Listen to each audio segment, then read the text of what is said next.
Let me just shortly introduce our panelists today. We're delighted to be joined by Helga Schmidt, Secretary General of the OSCE, Lord Stuart Peach, who is the UK's Special Envoy for the Western Balkans, Maggie Fino, Deputy Minister of Foreign Affairs of Albania, welcome, Wojciech Garwol, Under-Secretary of State, Ministry of Foreign Affairs of Poland, welcome, and last but not least, Sofia Gramata. She is the Special Envoy of Greece for the Western Balkans. So the EU process is key to security in the Western Balkans, as the EU prioritizes stabilization through the integration process. However, we also need to admit that the process is a lengthy one, and let's face it, it has caused some disappointments in the Western Balkans. So I believe it's significant to anchor stability in the region to the EU process, but we should also have, or we should reinforce this process with other instruments, other organizations, and mechanisms. So I'd like to leave the floor to Ms. Schmidt for the keynote, and then we will continue with the panel discussion. The floor is yours. Thank you. Thank you so much. Particularly thank you to all who are listening now. I know it's lunchtime. First of all, what I would like to say, the first point is that I'm personally hugely supportive of the EU integration process to start with. I've worked in the European Union for 15 years. I was in Thessaloniki at the summit 20 years ago when the perspective was established. This is absolutely key. Having said that, the OSCE has been there for 30 years. We have in Kosovo, for example, a mandate under 1244. We have a mandate under Dayton in Bosnia-Herzegovina. And what we're doing with the Secretariat, the institutions, but particularly with our field missions on the ground, very much also at the local level, is absolutely critical, also in support of EU integration. And I don't want to be too long, and I have not prepared a keynote, but I just wanted to give you a couple of examples to demonstrate how important this work is. So we've just heard Prime Minister Kurti. I think it's absolutely crucial to see de-escalation, elections, but also a return to the implementation of what was agreed, including in March in Ohrid with the basic agreement and the annex. The OSCE plays an important role in helping with the implementation. We have a mandate, particularly when it comes to judicial police integration in Kosovo. We have an excellent head of mission there. We've done a lot to help build the institutions in Kosovo. We heard about regional cooperation, I think, and also about a lot about young people. I fully agree. I think to overcome the legacy of the past, it's so important to work with young people, with the youth. Regional cooperation is important, but particularly not only on the economic side, also particularly with young people. So we support the Regional Youth Cooperation Office. We, for example, have the Dialogue Academy for Young Women that brings together women from Kosovo and Serbia. We support the Regional Housing Program, which provides adequate housing for so many conflict-affected people. We care about the conflict-affected people. They suffer most. So this is important. We support the Kosovo Electoral Commission to make sure that they can organize inclusive, fair, democratic elections. There's a lot of legacy from the past, particularly when it comes to Bosnia-Herzegovina. We just heard about the importance of textbooks. Again, I think it's really important, and this is the work we do, to work against discriminatory education. We have a project to work also with war veterans, and I've met them. There is a video out there you can see. It's called the Maghlai Peace Initiative, and these war veterans, they go to schools, they talk to each other, and they come to the conclusion, we don't know why this war ever happened. So these kind of initiatives, I think, are important, and the added value the OSCE brings is that we do not only work with authorities, we work with the civil society, the local level communities, which is so important because it helps diffuse tensions at the local level. Maybe 2 or 3 more points. One of the problems, and the OSCE stands for the comprehensive approach to security. It's not only political military security, as important as that is, it's also the economic dimension, it's the ecological dimension, but it's also the absolute need to protect fundamental rights, freedoms, human rights, freedom of the media, which is an issue everywhere. It's the protection of minorities, tolerance. I have to pay tribute to this country here. The One Society for All initiative, I think, is so important because it promotes social cohesion, and it has provided a legal framework also to protect minorities. But the point I wanted to make is working with young people. One issue is the brain drain. I had lots of bilaterals also, and this is the added value of having conferences like this excellent conference. And everyone tells you the same story. The brain drain is very significant. But how do you stem the brain drain? Now, when I travel, I always meet young people, students, and they all give you the same message. They all say, we would like to build a stable and secure future in our own countries, but we need to have rule of law. And this is why the work that we do also in our delegations in all countries actually is to help with judicial reform, promote rule of law, fight corruption is crucial. One word on corruption, because you may say corruption, is this a security issue? Yes, it is, because there's a link to organized crime. And of course, corruption is an obstacle to governments to provide the necessary funds to sustainable development and to other programs. And this is why we work on anti-corruption everywhere, and there's a particular focus also on the gender aspects. There is research out there that women are less likely to be involved in corrupt practices. At the same time, they are disproportionately affected. And also I want to pay tribute to this country and this government for all the efforts they are doing to work on sextortion, which is the extortion of sexual favors in support for public services from public institutions. This is, I think, this is quite exemplary. It's both the legislation, but it's of course also the implementation. And maybe, as I'm supposed to be the keynote, maybe one or two more points. One is climate change. For me, this is really one of the existential threats of mankind. We have a very strong mandate as OSCE. The added value we bring is that we promote regional cooperation. We have mapped the hotspots all over the OSCE countries, also in the Western Balkans, in Southeast Europe. And we bring, and here again the added value is we work at the local level. To give you one example, we have worked with North Macedonia, Albania, and Kosovo on the Shar Mountains. There are now 4 protected common areas, which is excellent. But what we have done is we brought them together to identify the problems from illegal logging, etc., but also to identify the solutions. And I think this is absolutely important. Great. And very last word, I'm not finished yet, very last word is, this is very important to me, is gender equality. This is a very important dimension of security. There's the issue of gender-based violence, which has gone up everywhere. It's also an issue here. And here it's very important to, and why is it also a security challenge? Because if it fractures social cohesion, and if the social bonds break down, of course it increases insecurity. And here also we work with police, we work with the legislative level, but we also work with civil society, we help with implementation. A lot is done in conjunction with the EU, but I think it precedes the EU, and I think it very much contributes to making people's lives safer, more secure. Fantastic. Thank you for the keynote. I think this is a great framework of the discussions. And I'd like to now show a video message that we received from Japan, who's a friend of the Western Balkans. And so this is Mr. Kenji Yamada. He's a State Minister of Foreign Affairs in Japan. So the video, please. オスマに北マケドニア共和国外務大臣閣下、ご列席の皆様、日本国政府を代表してご挨拶を申し上げます。外務副大臣の山田健二です。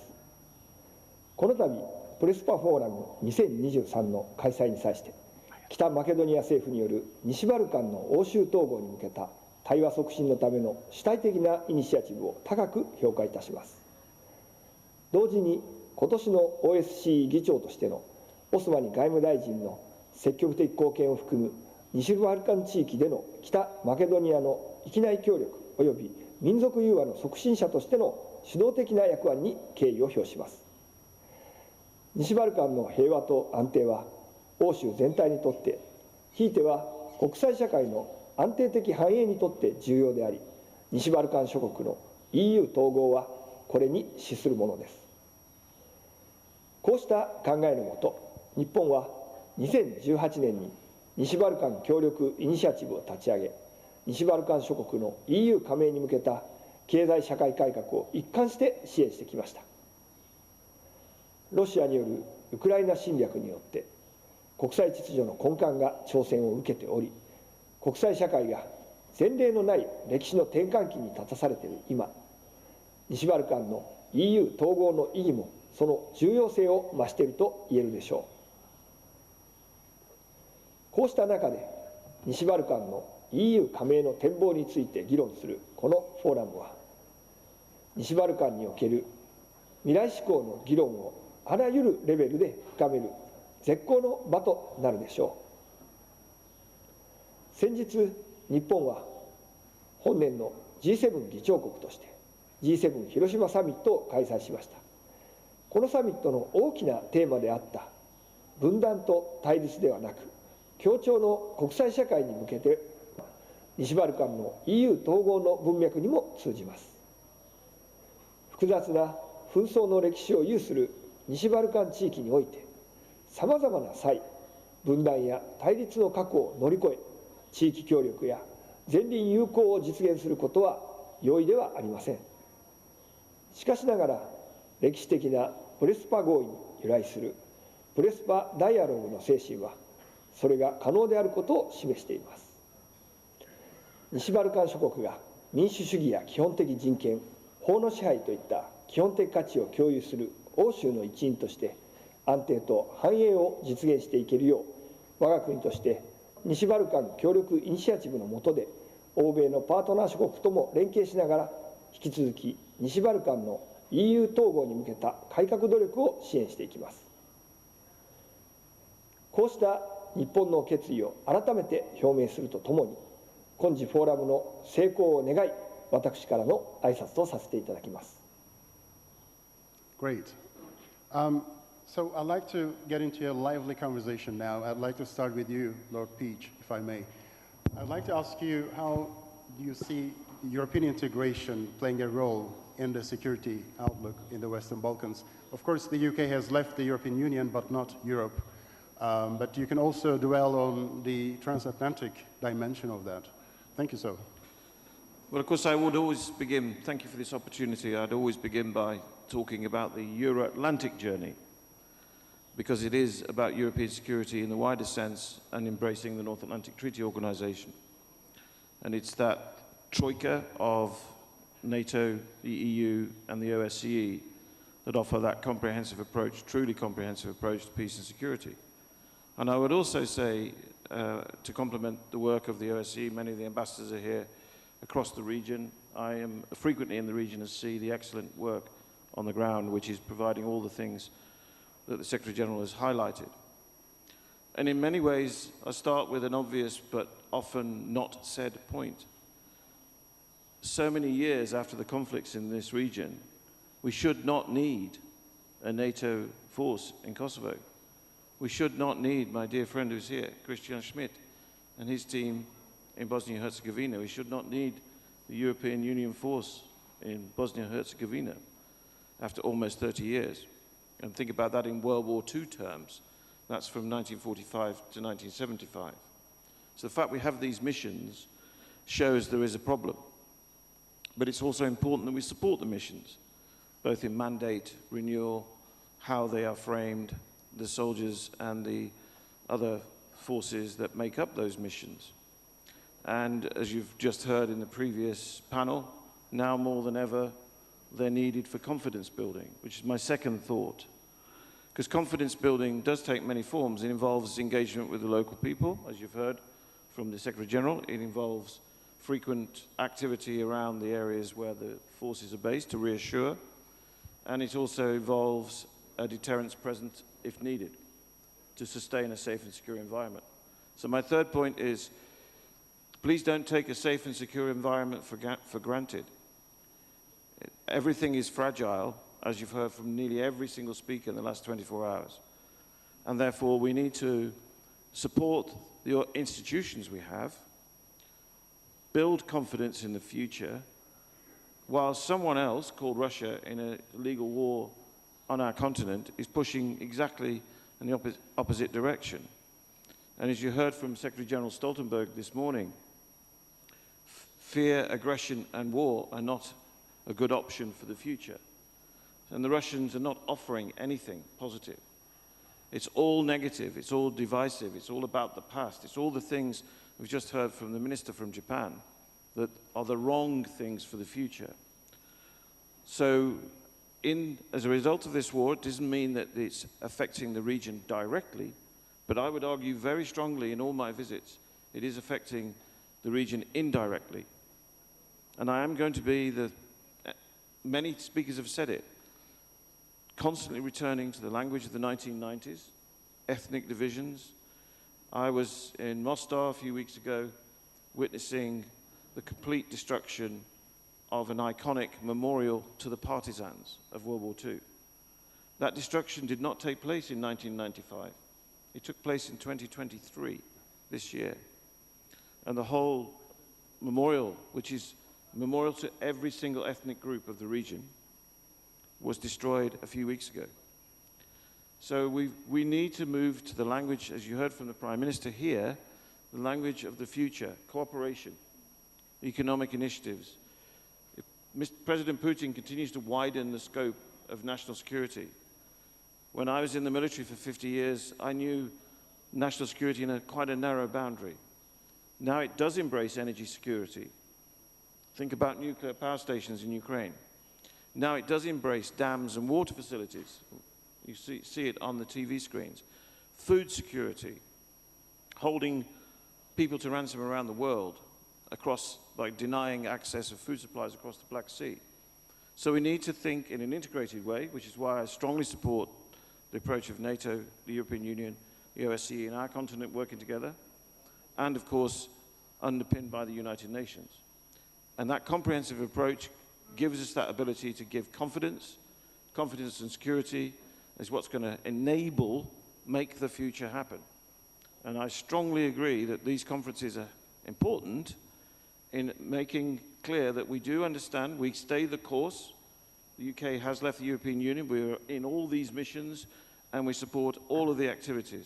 And we'll continue to support bilaterally, and we continue to use that, our authority and our long-term relationship here for that Euro-Atlantic future. Great. And that's the hope for the next generation. Great. Thank you so much, Lord Peach. I'd like to turn now to Deputy Minister Fino, and the question is still about security in the Western Balkans, talking about EU integration. But let me reverse the question. How does the picture change talking about a non-European Western Balkans?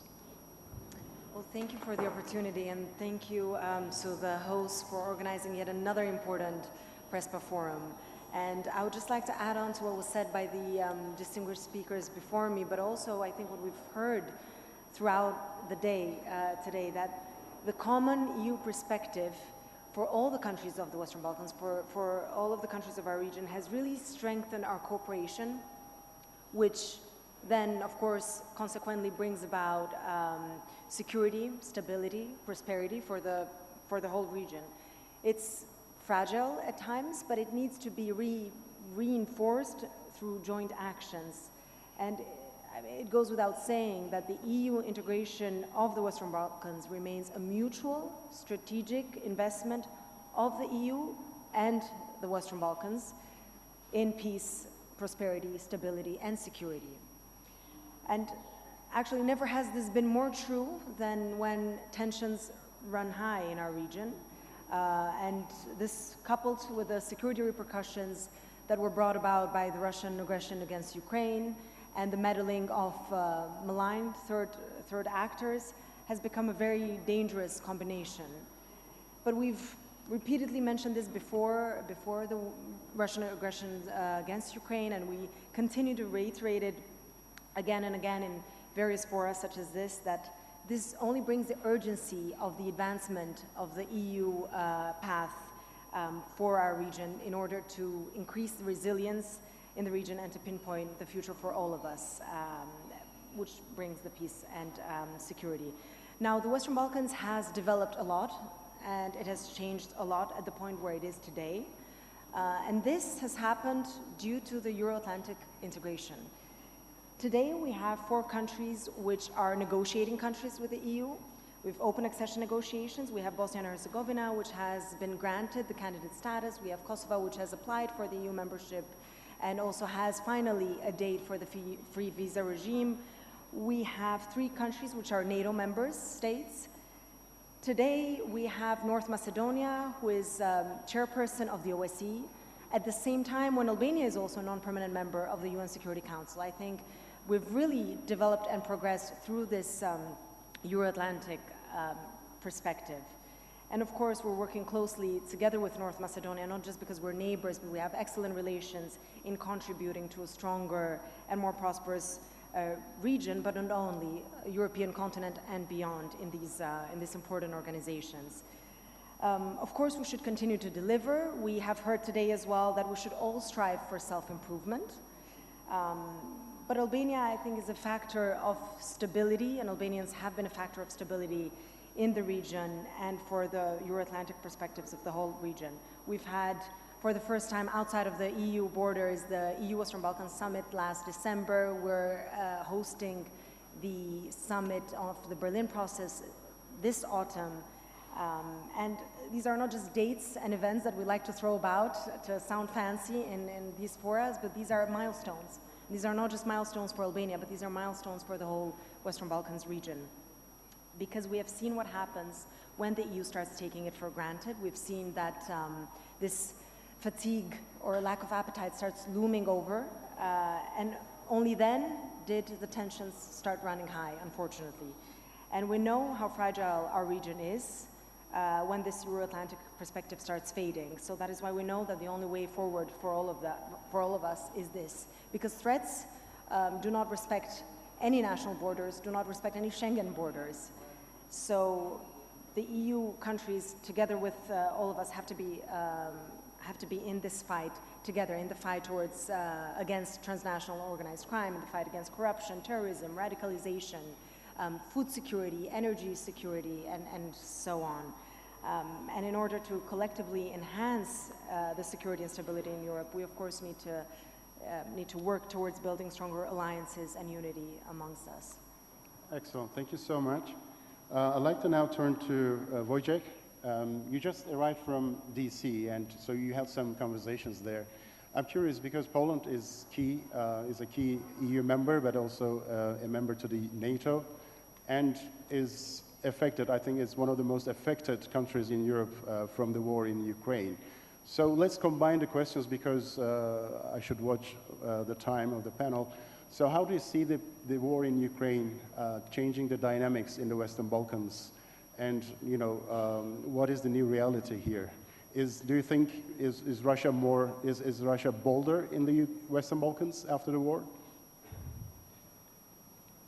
Hello, good morning. Thank you very much for the invitation. I appreciate the opportunity to be here, and congratulations to Northern Macedonia on organizing this Prespa Forum, which is now a feature in the international landscape of this kind of events. And I'm also glad to share the floor, and that the keynote speech was from the OSCE, because we were leading this effort last year also, and this is one of the features of the fundamental pillars of the European security architecture. But there was much talk about the young people, and the older I get, the more I appreciate the wisdom of the older people. But joking aside, I will say I will answer your question about the Russia and the Ukraine situation and the security outlook. but I don't know if I will have an opportunity to come back to the integration, EU integration. I will not, right? So maybe I'll just say just a few words about it. You know, because from the very beginning, the European project was designed to introduce peace in Europe. It was not really so much an economic effort as really from the coal and mine, coal and steel project. It was an effort to bring peace in Europe, and it has really, over the years, delivered. No? It has provided peace and stability and prosperity to Europe, and over the last 19 years in Poland, we have witnessed firsthand this, we have experienced this. And that's why so much Poland is interested in bringing the Western Balkans into the European integration project. And especially now we have a special momentum with the candidate status given to Ukraine and Moldova and Bosnia-Herzegovina, with the European perspective granted to Georgia. There seems to be a real momentum for integration. So we have a true responsibility as leaders in Europe, in the European Union, in member states, but also in the Western Balkans to really grab this opportunity and make as much progress as possible for EU integration. Some challenges remain, and you mentioned the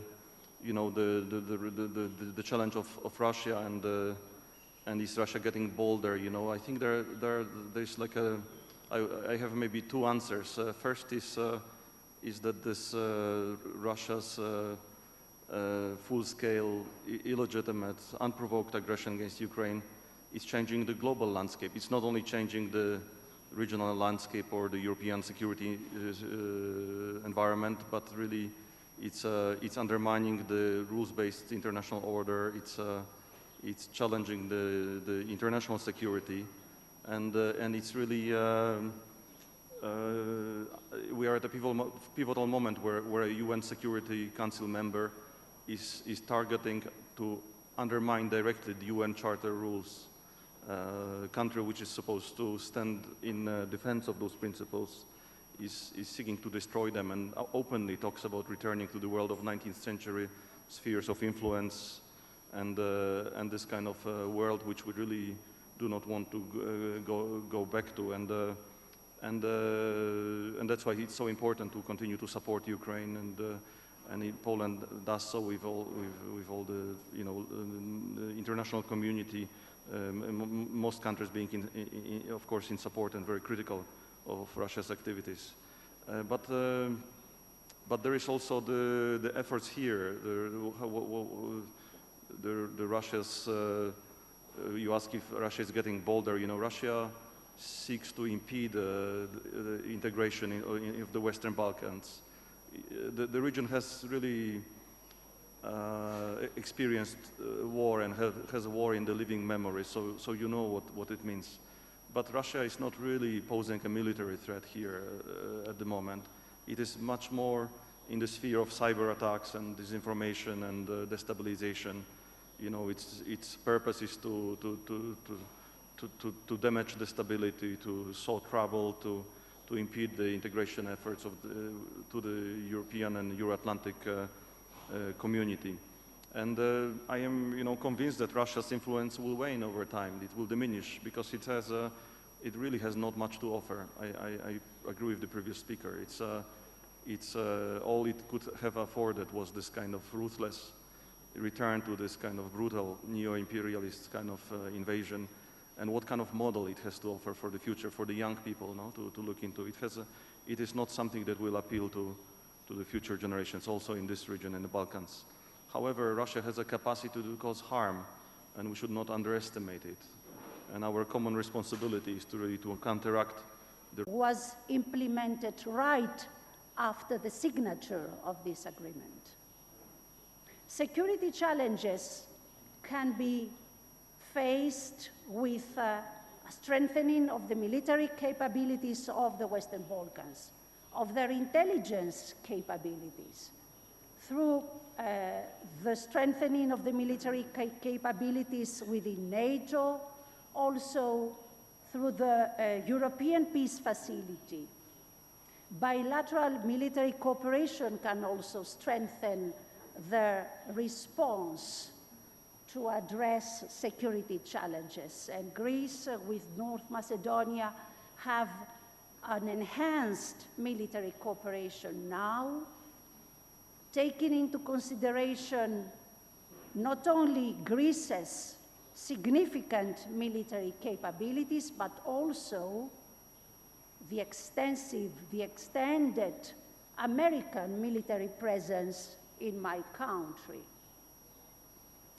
But the safest way to deal with security challenges in the Western Balkans is EU integration. That's why Greece is a staunch supporter of EU integration of the Western Balkans, not only for the goal to be achieved, the accession itself, but also for the way to Ithaca, for the way towards the EU integration. Because the most important weapon against security challenges are prosperous and united societies. And the way towards the European Union has a conditionality as a prerogative, as a precondition. And this precondition deals with rule of law issues. It refers to strengthening democracy, to strengthening human rights, including civic rights. All this will strengthen and unify the society of all the partners in the Western Balkans. And that's why, as I said at the beginning, we need also the great and precious help of OSCE. And I'm really glad and honored to participate at the same panel with the Secretary General of this organization. I will stop my speech saying that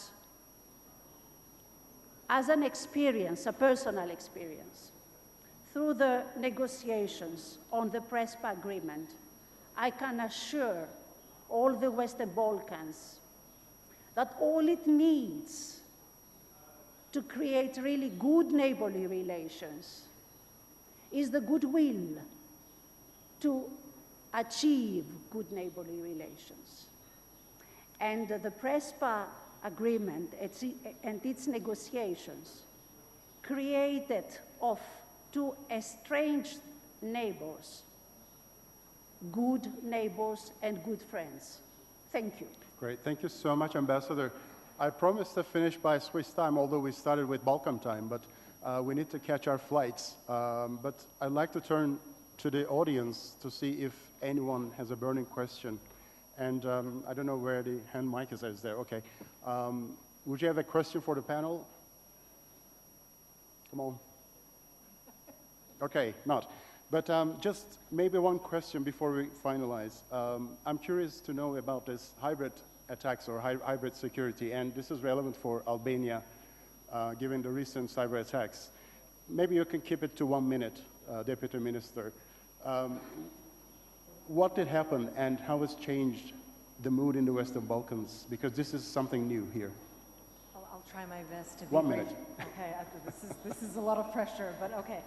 Well, in the last couple of years, Albania had been gradually working towards building a digital society, if you will, where about 95% of our public services have been online.